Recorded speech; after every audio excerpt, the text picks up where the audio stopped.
నమస్తే, welcome to prime Tibet. నేను మీ స్వప్న. మావోయిస్టులకు వరుస దెబ్బల మీద దెబ్బలు తగులుతూనే ఉన్నాయి. ఛత్తీస్గఢ్లో మరోసారి ఎన్కౌంటర్ జరిగింది. ఒకేసారి 31 మంది మావోయిస్టులను భద్రతా బలగాలు హతం చేశాయి. 40 రోజుల వ్యవధిలోనే సుమారు 70కి పైగా మావోయిస్టులు మృతి చెందారు. మావోల అంశంలో కేంద్ర హోంశాఖ మంత్రి అమిత్ షా అనంత పని చేస్తున్నారా? నక్సలిజం తుది అంకంలో ఉంది అన్నది నిజమేనా? జరుగుతున్నవి బూటకపు ఎన్కౌంటర్ల? ఇంతకీ అరణ్యంలో ఏం జరుగుతుంది? ఈ అంశాన్ని మనం ఈరోజే కాదు, గత నెలలో 16వ తారీఖున జరిగిన ఎన్కౌంటర్కి సంబంధించి కూడా మనం మాట్లాడుకున్నాము. అప్పుడే 26 మంది మృతి చెందినట్లుగా కూడా కేంద్ర ప్రభుత్వం ప్రకటించిన దాని గురించి కూడా మాట్లాడాము ఆల్రెడీ. అయితే ఇప్పుడు ఆపరేషన్ కగార్ అనే పేరుతో కేంద్ర ప్రభుత్వం చేస్తున్న ఈ పని ఎంతవరకు సమంజసం అనేది సాధారణ పౌరులతో సహా అటువైపు మావోయిస్టులు, అదేవిధంగా వ్యతిరేకిస్తున్న వారు ఎవరైతే ఉన్నారో అక్కడి నుంచి కూడా వ్యతిరేకత కొంతవరకు వచ్చినప్పటికీ కూడా 2026 మార్చి లోపు నక్సల్స్ రహిత దేశాన్ని మేము సృష్టించగలుగుతాము అంటూ కూడా అమిత్ షా అయితే చెప్పడం జరుగుతుంది. అయితే బూటకపు ఎన్కౌంటర్లు అంటూ కూడా కొంతమంది వీటిని చెప్పే ప్రయత్నం చేస్తున్నారు. అదేవిధంగా స్వదేశీ తీవ్రవాదం అంటూ కూడా అమిత్ షా అయితే దీన్ని అభివర్ణించిన పరిస్థితులు అయితే మనం చూస్తున్నాం. అయితే 2024 వరకు మనం చూసుకున్నట్లయితే 2017 నుంచి 2024 వరకు ఈ మావోయిస్టుల నిర్మూలనకు కేంద్ర ప్రభుత్వం అనేది భారీగా ఖర్చు చేస్తుంది. అనేకమైన బడ్జెట్లు కూడా ఇందులో రిలీజ్ చేయడం జరిగింది. సుమారు మనం చూసుకున్నట్లయితే 5,607 కోట్ల రూపాయలని కేంద్ర ప్రభుత్వం 2017-2023 మధ్యలో మావోయిస్టుల నిర్మూలనకు అనేది వెచ్చించడం జరిగింది. అదేవిధంగా ఒక్క ఛత్తీస్గఢ్కి 1,666 కోట్ల రూపాయలను ఈ మావోయిస్టుల నిర్మూలనకి, లేకపోతే కూంబింగ్కి, ఇతర అంశాలకి వారికి కావాల్సిన ఫెసిలిటీస్ ఏవైతే ఉన్నాయో అధికారులకి సంబంధించి పూర్తిగా ఇవన్నీ కూడా 1,666 కోట్ల రూపాయలు అనేవి కేటాయించడం జరిగింది. కేవలం ఇంతటితో ఆగట్లేదు. కావాలంటే అవసరమైతే అంతకు మించి మేము నిధులు విడుదల చేస్తామంటూ కూడా కేంద్ర ప్రభుత్వం చెప్తుంది.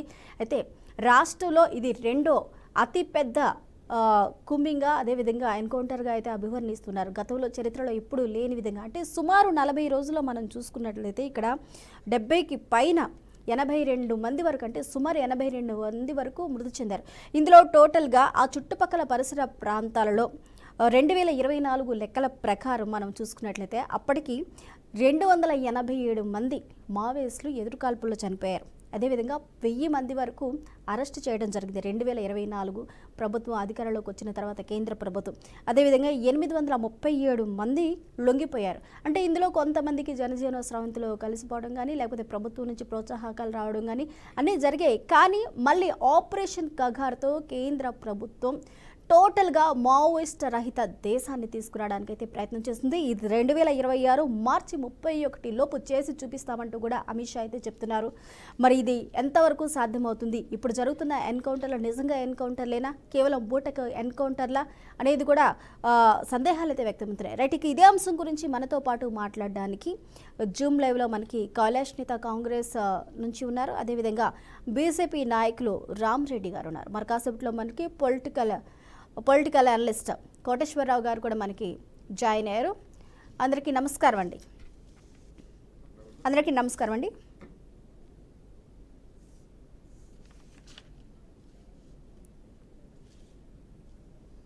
ఓకే, నమస్కారం అండి. అలాగే మనకి సిపిఎం నేత గఫూర్ గారు కూడా మనకి జూమ్లో అయితే మనకి యాడ్ అయ్యారు. అందరికీ నమస్కారం. ముఖ్యంగా గఫూర్ గారు, ఎన్కౌంటర్లు జరుగుతున్న పరిస్థితులు మనం చూస్తూనే ఉన్నాము. ఇప్పటికే ఎంతమంది మృతి చెందారో తెలిసిందే, కొంతమంది లొంగిపోయారు. అదేవిధంగా ఇప్పటి వరకు 2000 మందిని నిర్మూలించగలిగారు.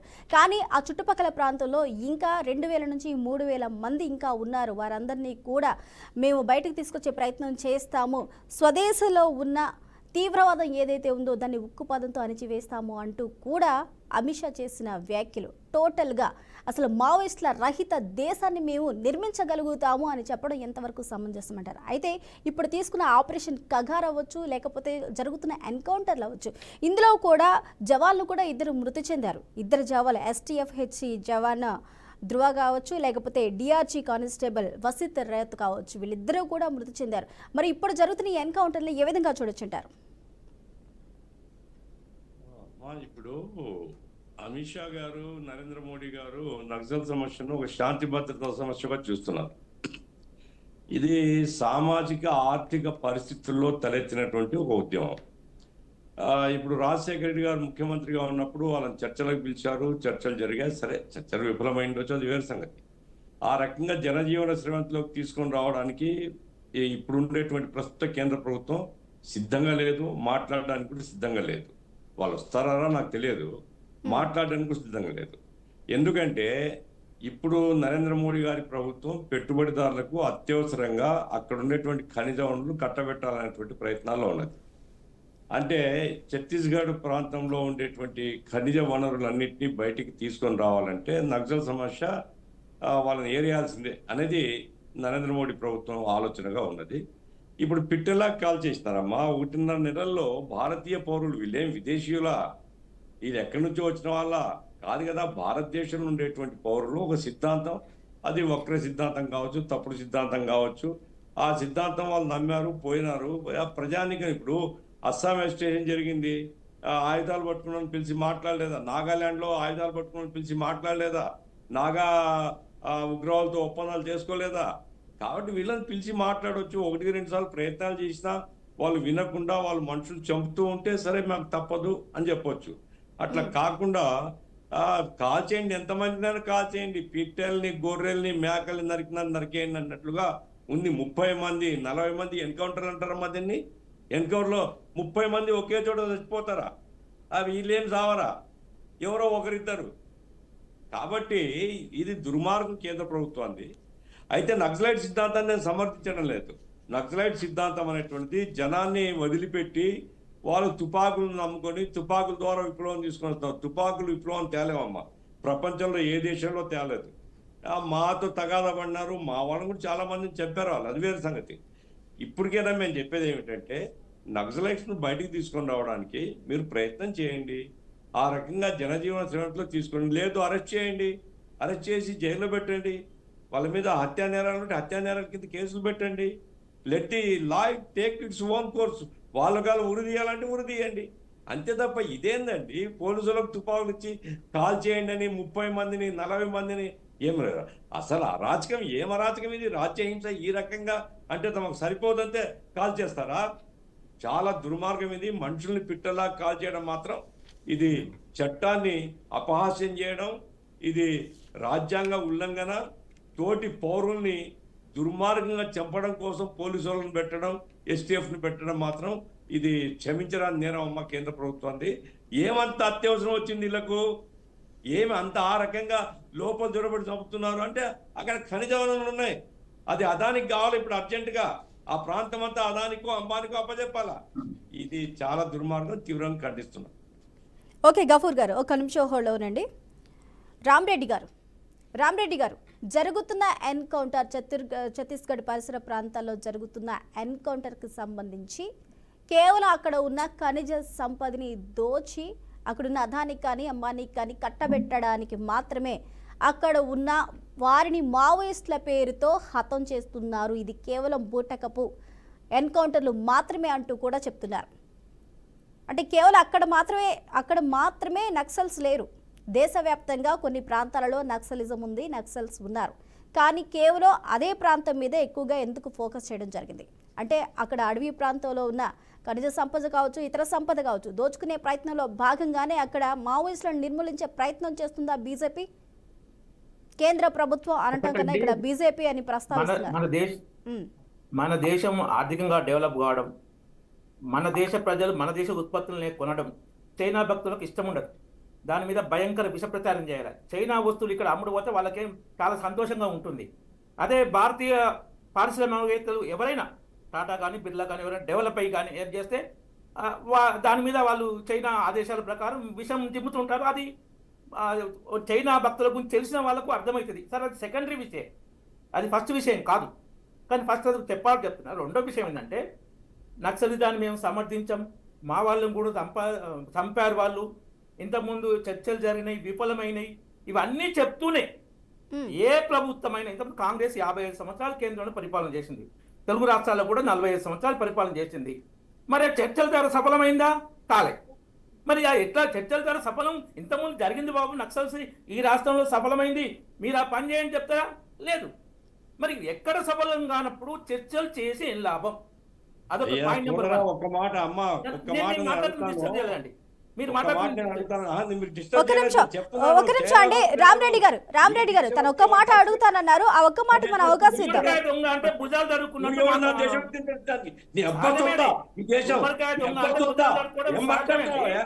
చైనా భక్తులంట. అదే నేను పక్కా ఇండియా చెప్పలే, కానీ మీరు కానీ ఇంకోరన్నా అక్కడ ఉన్న వాళ్ళు ఇంకోరన్నా జాగ్రత్త పెట్టుకో, నాలుగు అదుపులో పెట్టుకో మాట్లాడుతున్నప్పుడు. దేశభక్తులు ఎవరైనా కలిపినది అబ్బా జాగిరే ఈ దేశం. ఏం మాట్లాడుతున్నావు? కాదు. ఎవరు దేశం చైనా ఇది? భక్తులు ఇప్పుడు నేను ఎవరి అనుకోలేదు, దేశం? ఎందుకంటే ఫీల్ అవుతున్నావు? అదేదో కారణం ఉంది. నన్ను ఉద్దేశించావు కారణం మాట్లాడుతున్నావు. ఉంది. అందరికి అర్థమైంది, చూసే నేను మాట్లాడుతున్నా చెప్తున్నావు నువ్వు. సబ్జెక్ట్ మాట్లాడియండి. ఓకే గఫూర్ గారు ఒక్క నిమిషం అండి. గఫూర్ గారు ఒక్క నిమిషం. మాట్లాడు. చైనా భక్తులు. ఓకే గఫూర్ గారు ఒక్క నిమిషం అండి. ఒక్క నిమిషం రామరెడ్డి గారిని మాట్లాడివ్వండి. రామరెడ్డి గారిని మాట్లాడి ఒక్క నిమిషం అండి. గఫూర్ గారు అది ఎంత కొట్టబడి చూడండి మేడం. ఖబర్దార్ అది. ఆయన నాకు అంత జాగ్రత్త రియాక్ట్ పెట్టుకొని అవుతుందంటే ఆ పాయింట్ ఆయనకు అట్లా ఆయనకు ఎఫెక్ట్ అయినట్టు, ఆయన ఆడ వర్తించినట్టు మనకు అర్థమవుతుంది. ఓకే రామరెడ్డి గారు మీరే అన్నారు చర్చలు చేశాము, కొన్నిసార్లు చర్చలు జరిపాము, కానీ చర్చలు సఫలం అవ్వలేదు అన్నారు. ఓకే, కేవలం చర్చలు సఫలం అవ్వకపోతే మరొకసారి ప్రయత్నించండి, లేకపోతే ఇంకొకసారి ప్రయత్నించండి, లేకపోతే మీకు ఇలాంటి ఉపాధి కల్పిస్తాము, మీరు బయటికి రండి అని చెప్పండి. కానీ మూకుమ్మడిగా గంప గుర్తుగా చంపేయడం ఎంతవరకు సమంజసం చెప్పండి మీరు. ఇప్పుడు రేపు ఆడ సివిక్ ఎలక్షన్స్ ఉన్నాయి ఛత్తీస్గఢ్ లో. ఆ ఎలక్షన్స్ లో ఎట్లా దెబ్బతీయాలి, ఎవరిని చంపాలని మీటింగ్ పెట్టుకుర్రు. దేశంలో మేము రాజ్యాంగాన్ని నమ్మం, తుపాకీ గొట్టం ద్వారానే మాకు అధికారం సిద్ధిస్తుందని వాటిని వదిలిపెట్టాలనా? ప్రభుత్వము వాళ్ళని అరెస్ట్ చేయడానికి వెళ్తే వాళ్ళు గన్స్తోని AK-47 కాల్స్తుంటే వీళ్ళు ఎన్కౌంటర్ చేయకూడదా? ఇవి జరిగినాయా లేదా? 87 మంది సైనికులు భద్రతలను చంపారు ఇంతకుముందు యూపీఏ కాలంలో. ఛత్తీస్గఢ్ లో 87 మంది, మీరు 35 మందికి దగ్గర దేశం కోసం ప్రాణాలు ఇచ్చే సైనికులను, పోలీసులను 87 మంది చంపితే ఇప్పుడు ఈ మానవ హక్కుల సంఘాలు ఎవరు ఖండించరు. ఈ అర్బన్ నక్సల్స్ 2002లో చంద్రబాబు ఇక్కడ ముఖ్యమంత్రిగా ఉన్నప్పుడు చర్చలు చేస్తే వచ్చింది ఎవరండి నక్సలైట్ పరంగా? వరవర్రావు, గద్దరు. వీళ్ళు నక్సల్స్ కాదట. మళ్ళా నక్సల్స్ పరంగా వస్తారు, నక్సల్స్ కాదంటారు. ఇంకోటి ఇప్పుడు అదాని అంబానీ విషయం వచ్చింది. మన తెలుగు రాష్ట్రాల్లో ఒక ఎంపీ, కాంగ్రెస్ ఎంపీ లగడపాటి రాజగోపాల్ 45,000 కోట్లు ముంచారు బ్యాంకులను. ఒక్కసారి వీళ్ళు మాట్లాడరు. దేశంలో ఒక్క రూపాయి కూడా మాఫీ చేయలే అదానికి కానీ అంబానీ కానీ ఏ బ్యాంకు. విషయం మాట చెప్తారు, ఎందుకంటే వాళ్ళు చైనా ప్రోడక్ట్స్ పోటీగా ఉన్నారు. ఇక్కడ వాళ్ళు ఉత్పత్తి చేసి మన మార్కెట్ మనమే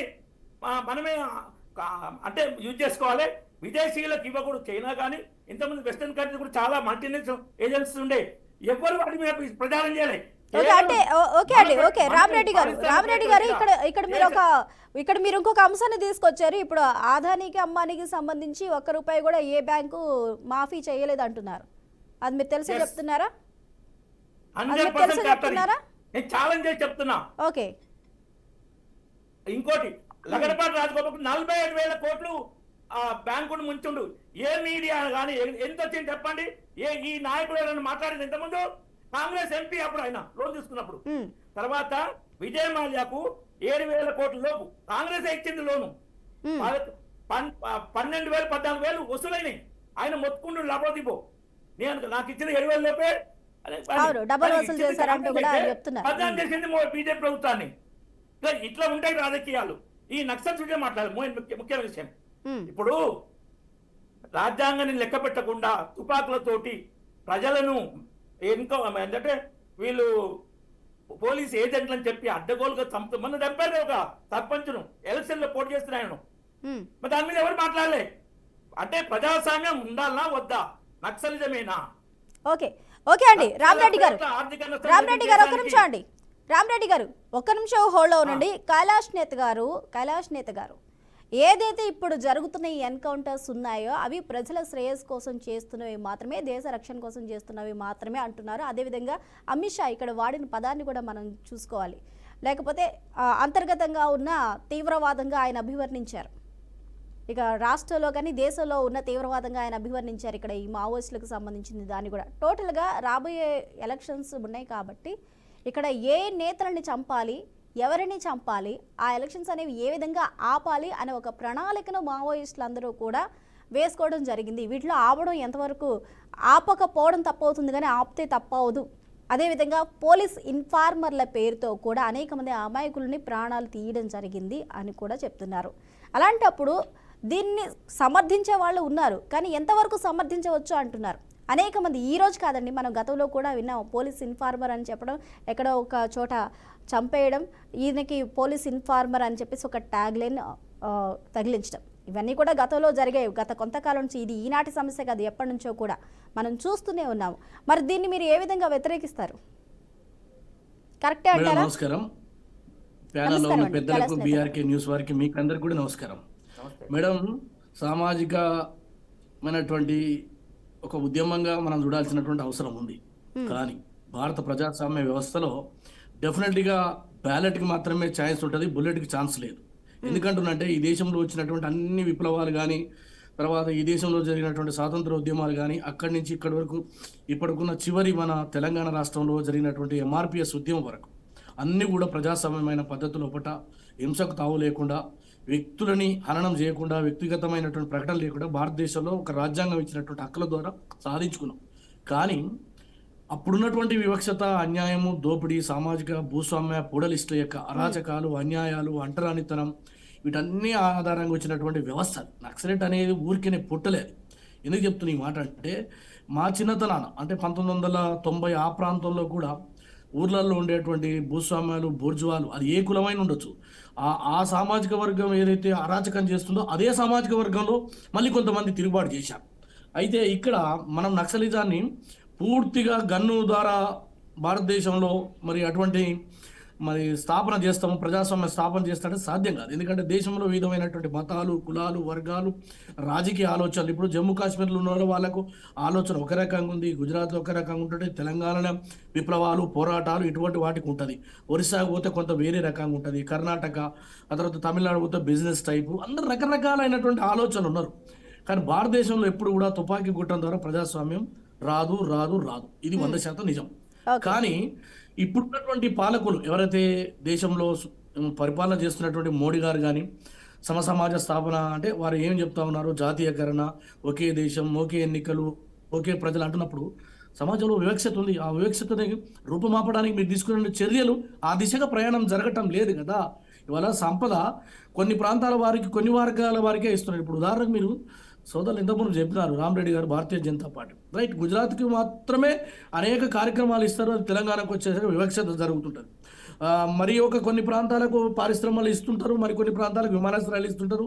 మరి భారతదేశంలో ఉన్నటువంటి మనం అందరం సమాఖ్య ఉన్నటువంటి ఈ రాష్ట్రాలలో మరి ఎందుకు సమపంపిణీ జరుగుతలేదు కేంద్రం నుంచి వచ్చేటువంటివి?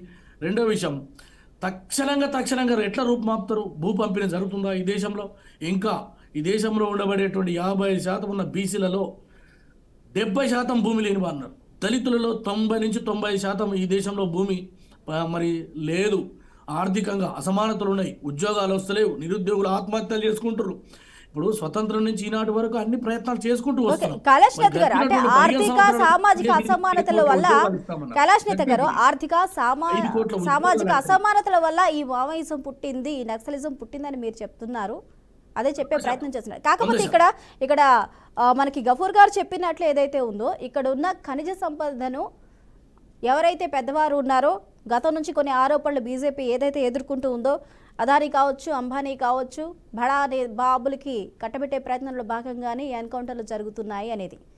దీనికి రామ్ రెడ్డి గారు అయితే అసలు వాళ్ళిద్దరికి సంబంధించి ఎలాంటి సంబంధాలు ఉండవు ఇప్పటి వరకు. గతంలో మీరు కూడా ఆరోపించారు, యాజ్ ఏ కాంగ్రెస్ రిప్రజెంటేటివ్గా మీరు కూడా కాంగ్రెస్ వైపు నుంచి అనేకమైన అగ్రనేతలు ఆరోపించింది ఏంటంటే, అదానీ కావచ్చు, అంబానీ కావచ్చు, వేల కోట్ల రూపాయలని మాఫీ చేసిన ప్రభుత్వం ఏదైతే ఉంది అంటే అది బీజేపీ అంటూ కూడా అనేకమైన ఆరోపణలు చేశారు. అది కూడా పార్లమెంటు సాక్షిగానే జరిగింది. కానీ దాన్ని కాదని కూడా ఇప్పుడు రామ్ రెడ్డి గారు అయితే చెప్తూ ఉన్నారు. అయితే మరి ఇందులో ఎంతవరకు వాస్తవం ఉంది? మరి కేవలం రామరెడ్డి గారు ఖజానా భారతీయ జనతా పార్టీ కాబట్టి వాళ్ళు చెప్పొచ్చు, తప్పు లేదు, నేనేం కాదంటలేను. దేశంలో కార్పొరేట్ పన్నుని గతంలో 33% ఉండేది, దాన్ని తగ్గించుకుంటూ వస్తా ఉన్నారు. అది ఎవరి ప్రయోజనాల కోసం వేల కోట్ల రూపాయలు మరి మాఫీ జరగలేదంటారు. మరి బ్యాంకులలో పోయిన సంవత్సరం 2.5 లక్షల కోట్ల రూపాయలు ఏకాకిన మాఫీ చేసినారు. అది ఎవరికి లబ్ధి జరిగింది? కొంతమంది పారిశ్రామికవేత్తలు, అలా అదానుండా అంబానుండా మరొకరుండా ఎవరైనా కావచ్చు. ఇది పేద ప్రజల సొమ్ము కదా, పేద ప్రజలు కడుతున్నటువంటి రక్తం కదా, పేద ప్రజలు దాచుకున్నటువంటి సొమ్ము కదా. 1 లక్ష రూపాయలు మాఫీ చేయలేకపోతే చాలా ఎంతమంది అనేక మంది ఆత్మహత్యలు చేసుకుంటారు. మన గ్రామాలలో మనం చూడాల్సిన అది చేనేత కార్మికుల, రైతుల, మరొకర చాలా మంది చోట్ల ఇండ్లకు తాళాలు ఇస్తా ఉన్నారు, మోటార్లు గుంజుకపోతారు. తర్వాత వాళ్ళని బంగారం ఉందనుకో బంగారం వేలం వేస్తున్నారు అని చెప్పేసి ప్రకటన ఇస్తారు. ఇదంతా జరుగుతలేదా? మనం ఇంకా దాని గురించి చర్చ జరగాలంటే ఇవాళ నేను ఒకటే చెప్తున్నా మేడం, భారతదేశంలో ఉండేటువంటి పాలకుల యొక్క గుణం కూడా మారాలి. సరే నక్సలిజం ఎందుకు వచ్చింది దాన్ని ఆలోచన చేయాలి. ఊకనే కాల్చుకుంటూ పోయి పిట్టలు కాల్చినట్టు కాలడం అనేది అన్యాయం. ఎందుకు చెప్తున్నంటే ఇవాళ 2,500 కోట్ల రూపాయలు ఒక సంవత్సరంలో ఖర్చు పెడుతున్నదే. మరి ఆ రాష్ట్రంలో పేదవాళ్ళ విద్య కోసం ఎంత ఖర్చు పెడుతున్నారు? ఆ రాష్ట్రంలో హాస్పిటల్ కానీ రోడ్లు కానీ ఏమన్నా మనం ప్రయత్నం చేస్తున్నామా? సమపంపిణీ భూమి జరుగుతుందా ఆ రాష్ట్రంలో? ఒక రాష్ట్రం బీజాపూర్, ఉదాహరణకు ఛత్తీస్గఢ్ తీసుకోండి, జరగటం లేదుగా. అందువల్ల వివక్షత గురించి వాళ్ళు పోట్లాడినప్పుడు ప్రభుత్వం కేంద్రంలో ఉన్నవారు మీరు ఒక ప్రయత్నం జరగాల్సిన అవసరం ఉంది. లొంగిపోతారా? లేకపోతే మీ ఆలోచనలు ఏమున్నాయి? ఈ ప్రభుత్వం వైపు నుంచి చేస్తాము, ఎవరికైతే విద్య అందలేదో, ఎవరికైతే భూమి లేదో, ఎవరికైతే సామాజిక వివక్షత ఉందో వారికి అవకాశాలు కల్పించే బాధ్యతను భరోసా కల్పించడంలో ఈ ప్రభుత్వాలు వైఫల్యం అవుతున్నాయి. అన్ని ప్రభుత్వాలు కావచ్చు, అలా మా ప్రభుత్వం ఉండొచ్చు. కాబట్టి నేను ఏమంటున్నానంటే దీనికి పూర్తి స్థాయిలో అధ్యయనం జరగాల్సినటువంటి అవసరం ఉంది.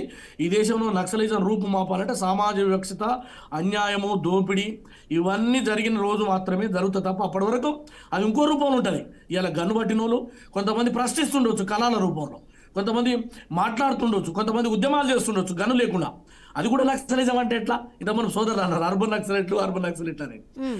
ఇవాళ ఒకటే మా సోదర, ఈ దేశంలో ప్రశ్నించే అటువంటి హక్కు కానీ భారత రాజ్యాంగం కల్పించింది. మాట్లాడతారు, తప్పేముంది దాంట్లో, ప్రశ్నిస్తారు, ఉద్యమాలు చేస్తారు. కాబట్టి ఈ దేశంలో ఫండమెంటల్ రైట్స్ అందరికీ సమానము. మీరు ఏదైతే కొంతమందికి లబ్ధి చేకూర్చేటువంటి కార్యక్రమాన్ని వేగవంతం చేయడం కోసం నక్సలిజాన్ని తుదిముట్టిస్తా అని చెప్పేసి మాట్లాడుతూ ఉన్నారు. ఇందులో అమాయకులైనటువంటి గిరిజనులు, గుత్తికోయలు, కోయలు అనేక మంది చేస్తా ఉన్నారు. బయట నుంచి వస్తున్నటువంటి వార్తలు. కళాష్నేత్ గారు ఒక్క నిమిషం అండి. అదే అలాగే మనకి కోటేశ్వరరావు గారు కూడా ఉన్నారు. కోటేశ్వరరావు గారు నమస్కారం అండి. నమస్తే చెప్పండి. కోటేశ్వరరావు గారు, భారత స్వతంత్రమే మనం అహింసా మార్గంలో తెచ్చుకున్నాం, కానీ ఇప్పుడు సొంత దేశంలోనే స్వరాష్ట్ర తీవ్రవాదం అంటూ కూడా ఇక్కడ ఆరోపిస్తున్న పరిస్థితులు, అదేవిధంగా పదుల సంఖ్యలో మావోయిస్టుల పేరుతో చంపేస్తున్న పరిస్థితులు అయితే మనకి కనిపిస్తున్నాయి. దీనికి ఆపరేషన్ కగార్ అని పేరు పెట్టుకున్నారు.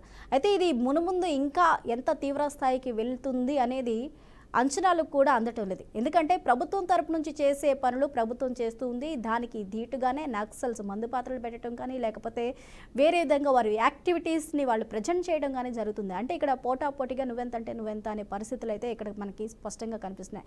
ఇప్పటికే 82 మంది, కేవలం 40 రోజులు 80 మంది చనిపోయారంటే పైచిలకు. మరి అహింసా మార్గంలో తీసుకొచ్చుకున్న స్వతంత్రానికి అర్థం ఏంటి? ఇప్పుడు మీరు స్వాతంత్రం గురించి, అహింసా మార్గం గురించి చెప్పారు కనుక, ఆ స్వాతంత్రోద్యమంలో బ్రిటిష్ వాళ్ళ కాళ్లకు మొక్కి వాళ్ళకి ప్రేమ లేఖలు రాసి మన దేశానికి ద్రోహం చేసినటువంటి వాళ్ళ వారసులు ఇవాళ వివిధ రాష్ట్రాల్లో కేంద్ర ప్రభుత్వంలో తిష్ట వేసి ఉన్నారనేటువంటిది ముందుగా మనం గమనించాలి. దేశానికి ద్రోహం చేసినటువంటి వాళ్ళు ఇవాళ దేశభక్తి గురించి లేదా ఇతరుల మీద నిందలు మోపడం లేదా ఇటువంటివన్నీ కూడా వాళ్ళకు ఫ్యాషన్ గా మారింది. అంటే చరిత్రను వక్రీకరించడానికి చేస్తున్నారు. అటువంటి వాళ్ళని మనం ఒక కంట జనం కూడా కనిపెట్టాలి. అటువంటి వాళ్ళు ఎవరైనటువంటిది అందరికీ తెలిసిందే. ఇప్పుడు మన రామరెడ్డి గారు చైనా భక్తులని అన్నారు. సరే, గబ్బూర్ గారు నన్ను ఉద్దేశించి అన్నారు. ఆయన ఉద్దేశించి అన్నారా లేకపోతే ఎవరిని ఉద్దేశించి అన్నారా అనేటువంటిది చూసేటువంటి వీక్షకులందరికీ తెలుసు. ఈ దేశంలో చైనా భక్తులలో మొదటి స్థానం ఎవరిదంటే నరేంద్ర మోడీ అనేది నా అభిప్రాయం. ఎందుకు అంటే నరేంద్ర మోడీ గారు చైనా నాయకుల్ని కలిసినన్ని సార్లు భారతదేశ చరిత్రలో ఏ పార్టీ ప్రధాని అధికారంలో ఉన్నా ఎవ్వరూ అంత రికార్డు స్థాయిలో చైనా నాయకులను కలిసినటువంటి వాళ్ళు ఎవరు లేరు. మరి నరేంద్ర మోడీ గారికి అంత భక్తి ఏమిటనేటువంటిది జనం ఎవరికి వాళ్ళు ఆలోచించుకోవాలి. రెండోది, చైనా వస్తువుల గురించి చెప్తున్నారు. గాల్వాన్ లోయ ఉదంతాలు అవి దురదృష్టకరం, విచారకరం, తప్పు. అటు జరిగిందా ఇటు జరిగిందా అనేటువంటిది ఇప్పుడు మనకి చర్చ కాదు. కానీ మళ్ళా ఆ గాల్వాన్ లోయ ఉదంతాల తర్వాత కొంతమంది దేశభక్తులుగా తమకు తాము కితాబులు ఇచ్చుకునే వాళ్ళు, తమకు తామే భుజాలు తెచ్చుకునేటువంటి వాళ్ళు చైనా వస్తువులను బహిష్కరించాలి, చైనా వాడిని మన కాళ్ళ దగ్గరికి తీసుకురావాలి అని చెప్పేసి వీధుల్లో వీరంగం వేశారు. వీధుల్లో చైనా వస్తువుల్ని, చైనా బొమ్మల్ని, చైనా నాయకుల బొమ్మల్ని తగలబెట్టారు. అలాంటి బాపతు ఇప్పుడు రికార్డు స్థాయిలో చైనా నుంచి వస్తువులను దిగుమతి చేసుకుంటున్నారు. మరి వాళ్ళు చైనా భక్తుల, లేకపోతే గఫూర్ గారు లాంటి వాళ్ళు, లేకపోతే కైలాష్ గారు లాంటి వాళ్ళు, లేకపోతే ఇంకోవాళ్ళు, వాళ్ళు చైనా భక్తుల? ఎవరిని నిందిస్తున్నారు? ఎవరిని అంటే ఎదురుదాడి అనమాట, తాము చేసేటువంటి దాన్ని.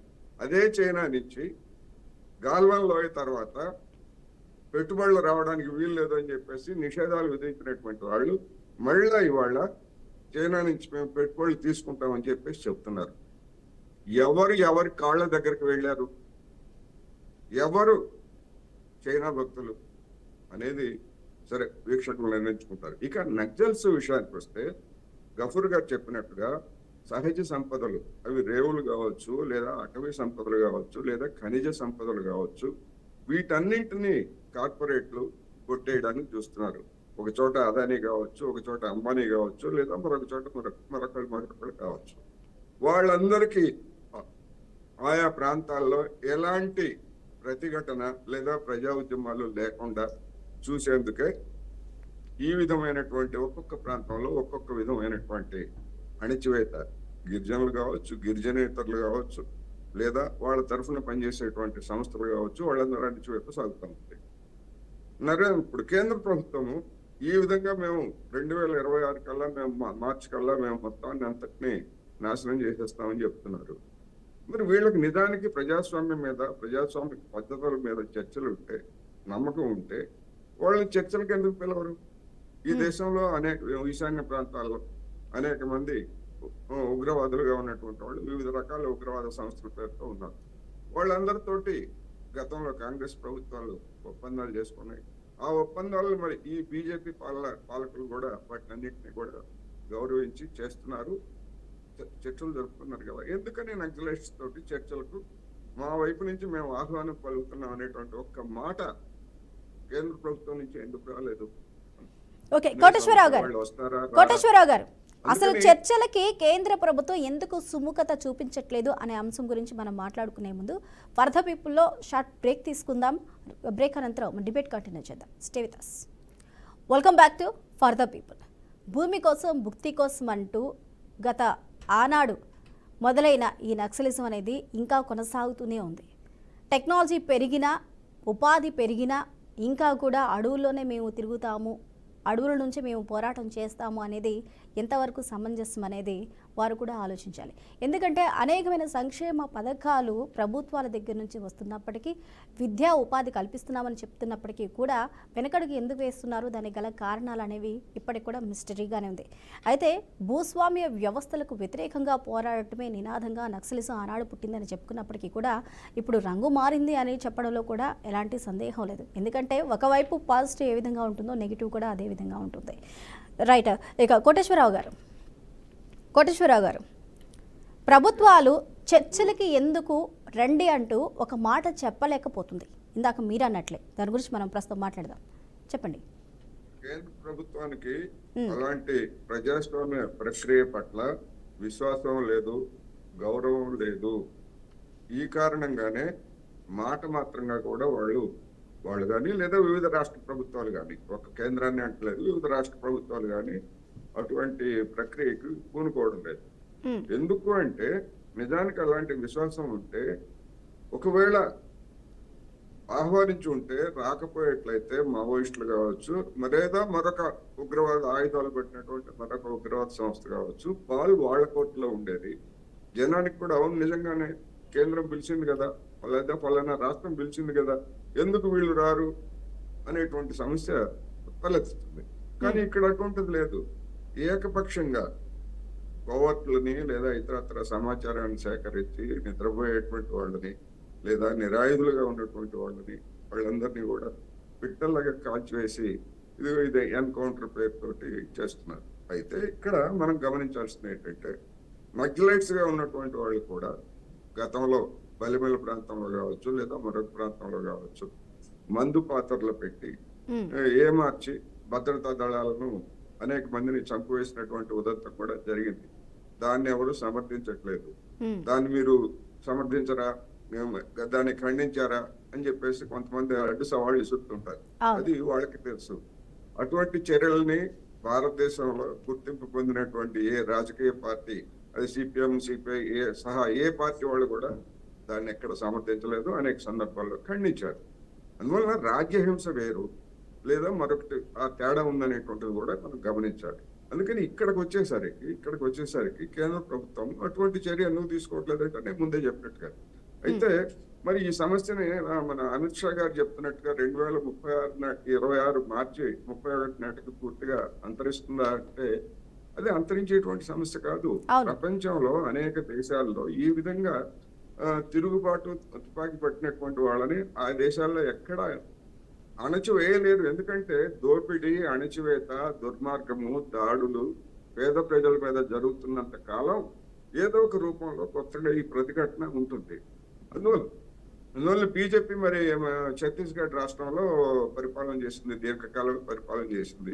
ఎందుకని అక్కడ ఉన్నటువంటి గిరిజనుల సమస్యలు కావచ్చు లేదా వాళ్ళ మీద దోపిడీని కావచ్చు ఎందుకని అంతం చేసి మరి నక్సలైట్స్ ని వాళ్ళ నుంచి దూరం ఎందుకు చేయలేకపోయింది ప్రజాస్వామిక పద్ధతుల్లో అనేటువంటిది మనం చూడాలి. అందుకని నక్సల్ సమస్యని శాంతి భద్రతల సమస్యగా చూడకూడదు. ఇది ఒక సామాజిక పరమైనటువంటి సమస్య. ఈ సమస్యను పరిష్కరించకుండా శాంతి భద్రతలుగా చూసేట్లయితే చూస్తున్నాం మనం పట్టణాల్లో, బొంబాయిలో కావచ్చు, కలకత్తాలో కావచ్చు, మరొక చోట కావచ్చు, శాంతి భద్రతల సమస్యగా అనేక మాఫియా గ్యాంగుల్ని గతంలో ఎన్కౌంటర్ల పేరుతోటి మరొక పేరుతోటి మట్టు పెట్టారు. ఏమన్నా తగ్గిందా? కొత్త గ్యాంగులు పుట్టుకొస్తూ ఉంటాయి. అందుకని సమస్య అనేటువంటి దానికి పరిష్కారం కనుగొనకుండా పై ఉపరితలంగా వచ్చేటువంటి వాటిని కనుక చేసేట్లయితే ఇదే జరుగుతుంది. అందువలన వాళ్ళు అవాంఛనీయమైనటువంటి చర్యలకు పాల్పడినప్పుడు జెన్యూన్ గా భద్రతా దళాల మీద లేదా జనం మీద దాడి జరిపినప్పుడు భద్రతా దళాలు కూడా దాన్ని తిప్పి కొట్టవచ్చు, దాన్ని ఎవరు కాదంటలేదు. కానీ ఇప్పుడు జరుగుతున్నటువంటి ఎన్కౌంటర్లు అన్ని కూడా ఏకపక్షంగా జరుగుతున్నటువంటి ఎన్కౌంటర్లు. ఈ ఏకపక్షంగా జరుగుతున్నటువంటి ఎన్కౌంటర్లు ఒక్క నక్సలైట్స్, మావోయిస్టులకో లేదా మరొకరికే పరిమితం కావు. ఇతరుల మీద కూడా దాడి జరుగుతాయి. మనం చూస్తున్నాం, వీళ్ళ ఇంట్లో ఆవు మాంసం ఉంది, వీళ్ళ ఇంట్లో ఫ్రిడ్జ్ లో ఆవు మాంసం ఉంది అనే పేరుతోటి కొంతమంది జై బజరంగ బలి లేకపోతే మరొక పేరుతో వెళ్ళి అనేక మంది దాడులు చేసి చంపినటువంటిది మనం చూసాం కదా. ఎవరిచ్చారండి వీళ్ళకి రైట్? ఎవరిచ్చారు వీళ్ళకి రైట్? నిన్నగాక మొన్న చిలుకూరు బాలాజీ దేవాలయంలో రామరాజ్య సేనట ఎవడో ఒకడు ఏదో ఒక పేరు పెట్టుకోవడం, వెళ్ళి మాకు డబ్బులు ఇస్తారా లేకపోతే అని చెప్పేసి ఆ సౌందరరాజన్ అనే ఆయన మీద దాడి చేశారు. ఇలాంటి బాపత్తు తంపరగా పుట్టుకొస్తున్నటువంటి ఈ తరుణంలో మరి ఎవరైనా ఆ సౌందరరాజన్ మీద రామరాజ్యం పేరుతో జరిగినటువంటి దాడిని ఏ బీజేపీ నాయకుడైనా ఖండించారా?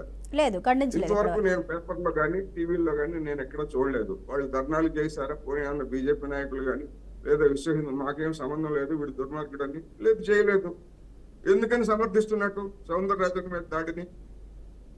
అందుకని ఇవన్నీ చూసినప్పుడు ఏంటంటే ఏకపక్షంగా ఏదో ఒక ముద్ర అర్బన్ నక్సల్స్. ఏమిటి అర్బన్ నక్సల్స్? మతోన్మాదులు ఉన్నారు కదా ఈ దేశంలో, మన కళ్ళ ముందే కనిపిస్తున్నారు కదా.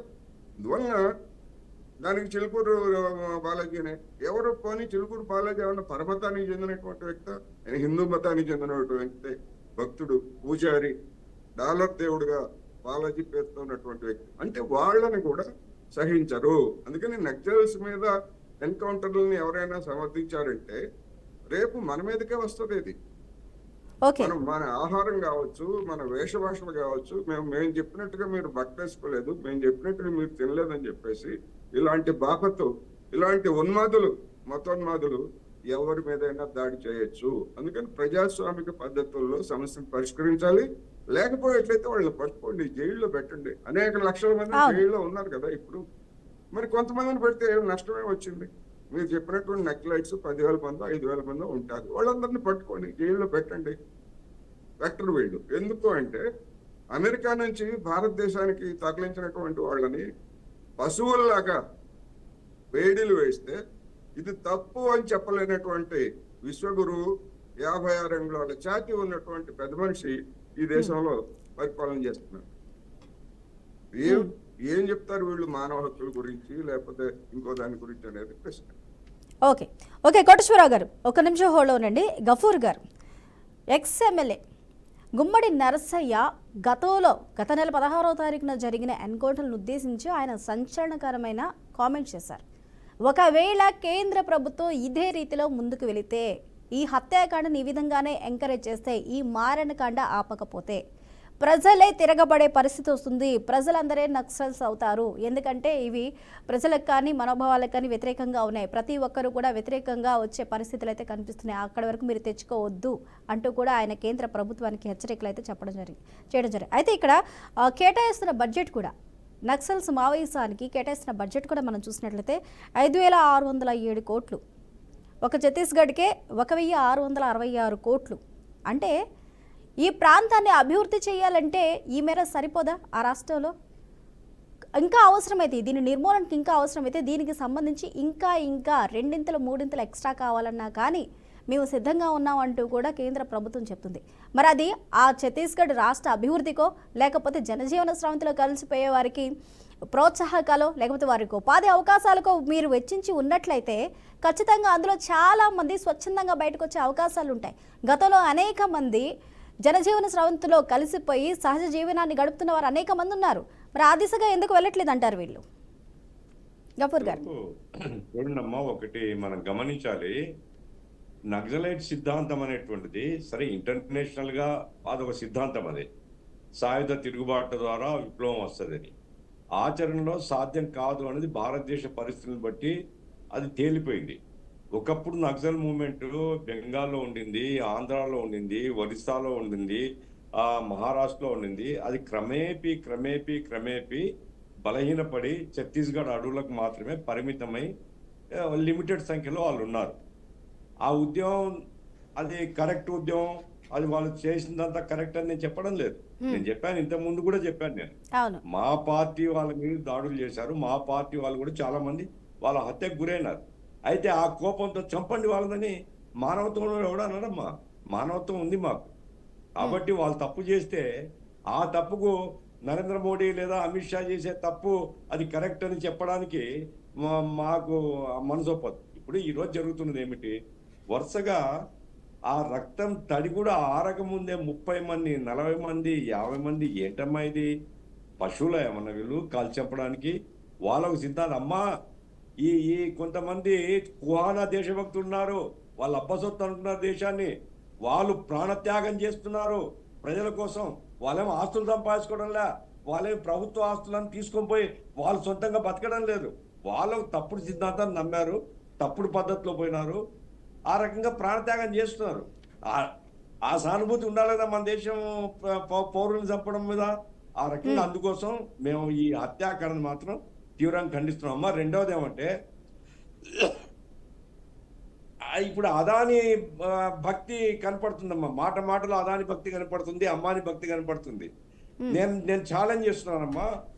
బీజేపీ అధికారంలోకి వచ్చిన తర్వాత కేంద్ర ప్రభుత్వంలో కార్పొరేట్ ట్యాక్స్ ద్వారా ఎన్ని లక్షల కోట్లు వాళ్ళకి బెనిఫిట్ వచ్చింది, బ్యాంకుల అప్పుల ద్వారా ఎన్ని లక్షల కోట్ల రూపాయలు వాళ్ళకి బెనిఫిట్ వచ్చింది, పన్ను రాయితీల ద్వారా ఎన్ని లక్షల కోట్ల రూపాయలు దేశానికి నష్టం జరిగింది, రుణమాఫీల ద్వారా ఎన్ని లక్షల కోట్ల రూపాయలు పెట్టుబడిదారులు కొల్లగొడుతున్నారు. లెక్కలు కావాల్సింటే తీసుకొని ఓ రోజు చర్చకు పెట్టండి, రెడీగా ఉన్నాను నేను. వారు కూడా తీసుకొని రమ్మనండి. కాబట్టి మేము ప్రజలను ప్రేమిస్తున్నాం, వాళ్ళు అదాన్ని ప్రేమిస్తున్నారు, అంబానీ ప్రేమిస్తున్నారు.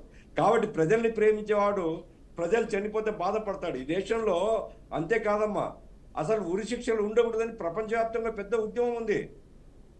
జీవితాన్ని తీసే అధికారం నీకేముంది? కాబట్టి నువ్వు యావజ్జీవిత శిక్ష వేయ తప్ప ఉరి శిక్ష వేయకూడదని ఓ పెద్ద మూవ్మెంట్ నడుస్తుంది.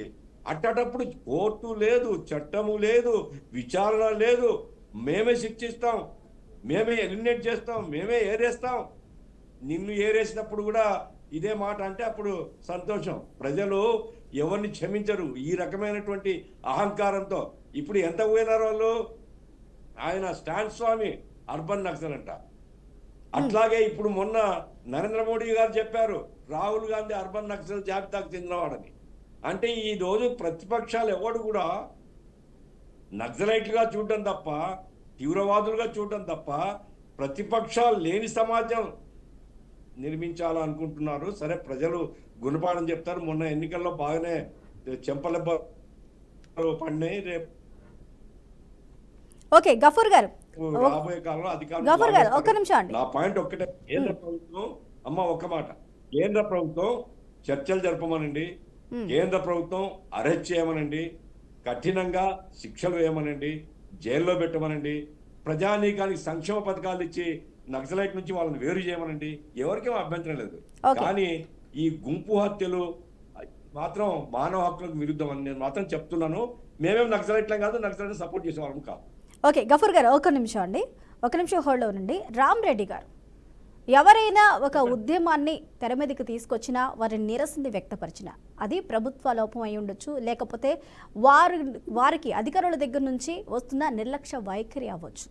ఈ రెండింటిని కాదు అంటారా? ముఖ్యంగా కేంద్ర ప్రభుత్వం కావచ్చు, కేంద్ర రాష్ట్ర ప్రభుత్వాలు కావచ్చు, కేవలం ఇక్కడ ఒక పార్టీని ఉద్దేశించో, లేకపోతే కేంద్ర ప్రభుత్వాన్ని ఉద్దేశించో, రాష్ట్ర ప్రభుత్వాన్ని ఉద్దేశించే కాదు. గతంలో అనేక సంవత్సరాలు కాంగ్రెస్ పాలించింది. ఆనాడు ఈ నక్సలిజం ఉంది, ఈరోజు ఈ నక్సలిజం ఉంది. కానీ ప్రతి ప్రభుత్వం అధికారంలోకి వచ్చినప్పుడు ఎక్కడో ఒక చోట వ్యతిరేకత ఉంటుంది. ఆ వ్యతిరేకత నుంచే ఈ నక్సలిజం అనేది, ఉద్యమాలు అనేవి పుడుతూ ఉంటాయి. ఇలాంటప్పుడు ప్రభుత్వం తీసుకునే నిర్ణయాలు దీనికి కారణం కాదు అంటారా? ఎందుకంటే కొన్ని ప్రాంతాల్లో యురేనియం తవ్వకాలకి ఇచ్చిన పర్మిషన్స్ కావచ్చు, అడ్డుకోవడం వల్ల వెనక్కి తీసుకొని ఉండొచ్చు, కొన్ని చోట్ల ఇచ్చిన పర్మిషన్లు కావచ్చు, గ్రానైట్ తవ్వకాలు కావచ్చు, అడవులను నరకవేయడం కావచ్చు, లేకపోతే భూముల అన్యాక్రాంతం కావచ్చు, లేకపోతే దళిత మహిళల మీద జరుగుతున్న అఘాయిత్యాలు కావచ్చు. ఒకటి కాదు, రెండు కాదు, సమాజంలో జరుగుతున్న ప్రతి అక్రమానికి నిదర్శనంగానే ఇక్కడ మేము ఉన్నాము అంటూ కూడా వారు చెప్పుకుంటున్న స్లోగన్స్ అవి. దీనికి ప్రభుత్వ బాధ్యత ఎంతవరకు ఉంది అంటారు? అన్నీ ప్రాపర్గా ఉంటే ఒక వ్యక్తి కుటుంబాన్ని వదిలేసి, పిల్లల్ని వదిలేసి, సహజ జీవనాన్ని వదిలేసి అడవులో తుపాకీ పట్టుకొని తిరగవలసిన పరిస్థితి వచ్చింది అంటారా? ఇప్పుడు మావోయిస్టులు ఏదైతే మన దేశంలో ఉందో ఇది ఐడియాలజికల్ ఫ్యానటిజం. జిహాదీ టెర్రరిస్ట్ అయితే 150 సంస్థలు ప్రపంచవ్యాప్తంగా ఉన్నాయో రిలీజియస్ ఫ్యానటిజం. ఎల్టీటీఏ అయితే శ్రీలంకలో దారుణాలు చేసిందో, వేలాది మందిని ఉచ్చకొత్త పోసిందో లింగ్విస్టిక్ ఫ్యానటిజం.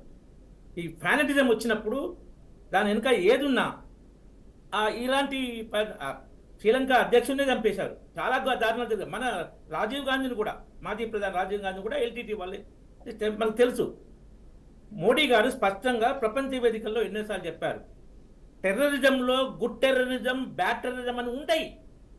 టెర్రరిజం అంటే టెర్రరిజమే, అది ప్రపంచ వినాశానికి కారణం. కాబట్టి టెర్రరిజం మీద ఎలాంటి జాలి చూపించొద్దు. వాళ్ళు దుర్మార్గులే, నేను సమర్థించట్లేదు, కానీ వాళ్ళ మీద ఇలాంటి చర్యలు తీసుకోవద్దు. ఈ డొంక తిరుగుడు మేము మాట్లాడడం. అమిత్ షా గారు స్పష్టంగా చెప్తుండు, న్యాయ వ్యవస్థ ఉంది మన దగ్గర, న్యాయ వ్యవస్థ అద్భుతంగా పనిచేస్తుంది. మరి 31 మార్చి 2026 వరకు మన దేశంలో నక్సలిజం లేకుండా చేస్తా అన్నాడు. నక్సలిజం ఏంటంటే రాజ్యాంగ వ్యతిరేకమైంది, దాన్ని చేయకూడదని కోర్టు చెప్పలేవు.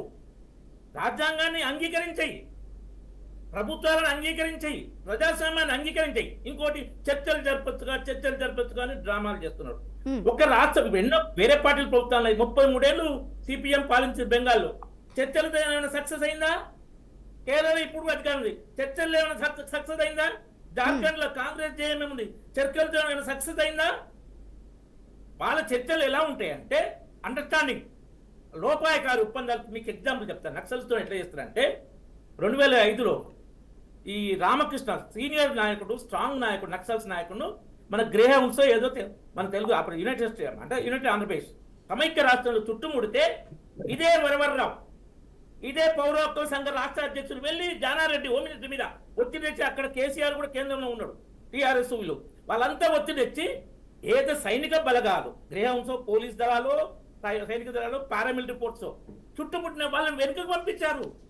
ఎందుకు పంపించారు? అది రహస్య ఒప్పందం, అది అవకాశవాద ఒప్పందాలు. ఇది బీజేపీ చెయ్యదు. బీజేపీ ఓపెన్ గా అమిత్ షా గారు చెప్పినట్టు, మోడీ గారు ప్రపంచవ్యాప్తంగా చెప్పారు, టెర్రరిజంలో గుడ్ టెర్రరిజం, బ్యాడ్ టెర్రరిజం ఉన్నాయి. ఈ టెర్రరిజమే మానవాళికి వినాశనానికి కారణం. కాబట్టి వాటిని నిర్మూలించాలి, అవసరం వస్తే నిర్దాక్షిణ్యంగా నిర్మూలించాలి. ఓకే రామరెడ్డి గారు, రామరెడ్డి గారు, మాటలు లేవు. ఓకే రామరెడ్డి గారు, రామరెడ్డి గారు ఒక నిమిషం హోల్డ్ నుండి. కైలాష్ నేత్ గారు, బీజేపీ అంటే కేంద్ర ప్రభుత్వం చాలా స్పష్టమైన వైఖరిలో ఉంది అనేది మనకి ఇక్కడ చాలా క్లియర్గా రామరెడ్డి గారి మాటలు అయితే మనకి వినిపిస్తూ ఉంది. అయితే దీనికి అనుగుణంగా ఇది అతిపెద్ద విజయం అంటూ కూడా అమిత్ షా ట్వీట్ చేయడం జరిగింది. అంటే ఇప్పటి వరకు జరిగినట్లో రెండో అతిపెద్ద ఎన్కౌంటర్ ఇది ఘన విజయంగా కూడా ఆయన అభివర్ణిస్తూ ట్వీట్ చేశారు. అయితే 2026 మార్చి 31 కల్లా ఛత్తీస్గఢ్ కావచ్చు లేకపోతే బీజాపూర్ కావచ్చు టోటల్గా మావోయిస్ట్ రహిత దేశంగా మేము తీర్చిదిద్దుతాము అంటున్నారు, నిర్మూలిస్తాము అంటున్నారు. ఇది ఎంతవరకు సాధ్యమవుతుంది? ఎందుకంటే గతంలో కూడా అనేక మార్లు ఈ స్లోగన్ మనం విన్నాం, ఈ స్టేట్మెంట్లు కూడా మనం విన్నాం. కానీ ఇది బీజేపీకి సాధ్యమవుతుందా? ఇక్కడ గుడ్ టెర్రరిజం అలాగే బ్యాడ్ టెర్రరిజం అంటూ కూడా 2 words అనేవి మనకి రామరెడ్డి గారు మెన్షన్ చేశారు. కానీ గుడ్ అండ్ బ్యాడ్ అనేది వీళ్ళు ఎలా డిసైడ్ చేస్తున్నారు? అందులో గుడ్ వాళ్ళని ఎలా డిసైడ్ చేస్తున్నారు, బ్యాడ్ వాళ్ళని ఎలా డిసైడ్ చేస్తున్నారు? చనిపోయిన వారందరూ కూడా బ్యాడ్ అని ఏ విధంగా చెప్తున్నారు? Kailash okay, there is no good and bad, terrorism is terrorism, that's all. చెప్పండి. మానవీయ కోణం మర్చిపోద్దన్న. ఎందుకంటే ఈ దేశంలో ఉండే వాళ్ళకు మానవత్వం, ప్రజాస్వామ్య విలువల గురించి ఎవరికి చెప్పాల్సినటువంటి అవసరం లేదు. ఎందుకంటే ఈ దేశంలో ఉండేవాడే ప్రతి పార్టీ ప్రజాస్వామ్యం ఆధారంగా ఎన్నికల్లో గెలిచి, సరే ఎదుటి పక్షాలని మనం సైద్ధాంతికంగా వాళ్ళని తిరుగుతుంటాం, కొన్ని సందర్భాల అభివృద్ధి గురించి మాట్లాడతాం. కానీ సమాజంలో వివక్షత గురించి మీరు అంగీకరించకపోతే ఎట్లన్నా? ఇంకా ఈ సమాజంలో 2025 వచ్చినా కానీ ఇంకా అంటరానితనం, దోపిడి ఉన్నది. భూస్వామ్య బూర్జువాలు తమ అహంకారంతో, కుల అహంకారంతో సమాజంలో అట్టడుగు వర్గాలను హింసించి బాధపెట్టి, మీరు చూడండి చాలా చోట్ల ఇప్పటికీ హైదరాబాద్లో ఉండేటువంటి అనేక మంది భూస్వామ్య బూర్జువాలు మళ్ళీ రేపు ఎలక్షన్స్ వస్తే గ్రామాలకు వస్తారు, మళ్ళీ పెత్తందారు వ్యవస్థ చేసి పేదవాళ్ళని మళ్ళీ లోపరుచుకొని మళ్ళీ ఎన్నికల్లో గెలిచిపోతారు. మరి పేదవాళ్ళ దగ్గర డబ్బు లేదా, మీ దగ్గర పరిశ్రమలు ఉండే, మీ దగ్గర అంటే మీ దగ్గర means not person, A so called ఇవాళ ఈ దేశంలో ధనవంతులుగా లేకపోతే ఆ వర్గాలుగా చెప్పబడుతున్నటువంటి వాళ్ళ దగ్గర డబ్బు ఉండే, ఇవన్నీ ఉన్నప్పుడు సమాజ వివక్షత గురించి మనం ప్రభుత్వాల నుంచి ప్రయత్నం చేస్తలేము. భూములు ఒక్కరి చేతుల్లోనే 100,000 ఎకరాలు ఉన్నాయని చెప్తున్నాం, మరి వాటి గురించి మనం ప్రయత్నం చేస్తలేము.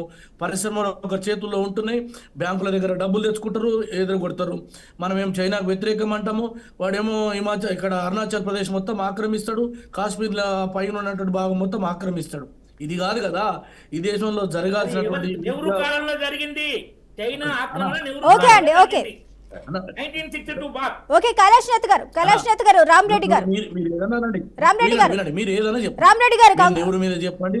కైలాష్ నేత్ గారు కంక్లూడ్ చేద్దామండి, మనకి సమయం తక్కువగా ఉంది. మాట్లాడతలేదు. కైలాష్ నేత్ గారు, ఏకాకిన మనము రాత్రి నిర్మూలిస్తామన్న దానికంటే సమస్యల మీద దృష్టి పెట్టి ఈ దేశంలో ఉండబడేటువంటి పేదలకు మనం మొనగూర్చేటువంటి ప్రయోజనాలు కానీ, అట్టడుగు వర్గాలు కానీ, దళితులకు కానీ, మైనార్టీలకు కానీ వీరి సంక్షేమం కొరకు ప్రభుత్వం తీసుకున్నటువంటి చర్యల మీద దృష్టి పెట్టి వాళ్ళని చర్చలకు పిలిచి, ఇప్పుడు మానవీయ కోణంలో మర్చిపోతే ఎట్లన్నా? రెండో విషయం, ఇప్పుడు గుడ్ టెర్రరిజం, బ్యాడ్ టెర్రరిజం. ఉదాహరణకు ఒక ఇంటి మీద ఒక దొంగ పడతాడన్న, ఇంట్లో పడి వానికి అక్కరెక్కో ఇబ్బందో ఏదో ఎల్లెక్కనో దొంగతనం చేసి వాడికి చెడు బుద్ధి ఉంటుంది, సామాన్ దెంకపోతాడు. ఒక్కటే నిమిషం పూర్తి చేస్తాడు. ఆ ఇంట్లో బంగారం దెంకపోతాడు, పైసలు దెంకపోతాడు.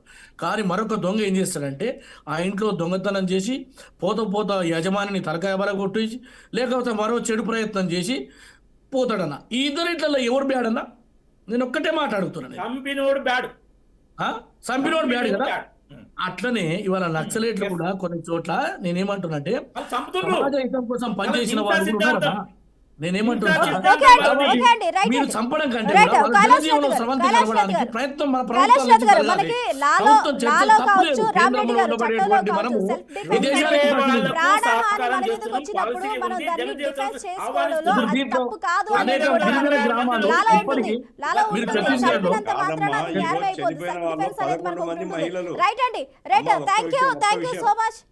Thank you so much. 11 మంది మహిళలు ఉన్నారమ్మా. రైట్ అండి, థ్యాంక్ యూ సో మచ్ అండి. డిబేట్లో పాల్గొన్న కోటేశ్వరరావు గారికి, అదేవిధంగా కైలాస్ నేత గారికి, అలాగే రామరెడ్డి గారికి, గఫూర్ గారికి థ్యాంక్ యూ అండి. అందరికీ థ్యాంక్ యూ. మరొకసారి ఈ అంశం గురించి మనం ఇంకా డీటెయిల్గా అయితే మనం మాట్లాడదాం. రైట్, చూస్తూనే ఉన్నాం కదా, కేంద్ర ప్రభుత్వం ఆపరేషన్ కగార్ పేరుతో సర్చ్ ఆపరేషన్స్ అయితే నిర్వహిస్తూ ఉంది, కూంబింగ్ నిర్వహిస్తూ ఉంది. అయితే గడిచిన 40 రోజుల్లో సుమారు 82 మంది మావోయిస్టులను మట్టుపెట్టింది. అయితే దీనికి రాబోయే రోజుల్లో టోటల్గా భారతదేశాన్ని నక్సల్స్ రహిత దేశంగా మేము నిర్మిస్తాము అంటూ కూడా కేంద్ర ప్రభుత్వం చెప్తుంది. అయితే దీనికి సంబంధించి నిధులు కూడా భారీగానే ఖర్చు చేస్తుంది. కాకపోతే ఇక్కడ మౌలిక వసతుల విషయం గురించి కానీ, లేకపోతే మారుమూల గ్రామాల్లో పట్టణ ప్రజల్లో ఎవరైనా సరే ఎదుర్కొంటున్న సమస్యల గురించి కానీ, లేకపోతే గురుకులాల్లో పాఠశాలల గురించి కానీ, విద్యా వైద్యం ఇలాంటి వీటి మీద కూడా ఇంతే స్థాయిలో ఫోకస్ పెడితే బాగుంటుంది. ఎవరైతే అడవుల్లో తిరుగుతూ వారి ఉద్యమాన్ని చేస్తూ ప్రజాశ్రేయస్ కోసం మేము ముందుంటామో, వారి యొక్క ఆశలకు అనుగుణంగా మేము పోరాడతామని చెప్పుకుంటున్నారో వారికి కూడా తగిన ప్రోత్సాహాలు ఇస్తే వారు బయటకు వచ్చి జనజీవన స్రవంతిలో కలిసే అవకాశాలు ఉంటాయి. అదేవిధంగా చంపిన వారిని ఎవరు కూడా ఇక్కడ సమర్థించట్లేదు, పార్టీలను కూడా ఎవరు కూడా ఇక్కడ సమర్థించట్లేదు. కానీ మన దేశ రాజ్యాంగం ప్రకారం మరణశిక్ష అంటే ఉరిశిక్ష కూడా మనం క్యాన్సిల్ చేసి పక్కన పెట్టాం. అలాంటిది అడవుల్లో ఇష్టారీతిగా చంపుతాం అనేది ఎంతవరకు సమంజసం అనేది కేవలం మానవాళి దృక్పథంతో కూడా, మానవతా దృక్పథంలో కూడా ఆలోచించాలన్న వాదన కూడా వినిపిస్తుంది. దీని మీద అయితే టోటల్గా భిన్న అభిప్రాయాలు వ్యక్తమవుతున్నాయి, పార్టీ పరంగా కావచ్చు, ప్రజల పరంగా కావచ్చు, లేకపోతే మావోయిస్టుల పరంగా కావచ్చు. రైట్, ఇది వాళ్ళ for the people. Keep watching BRK news.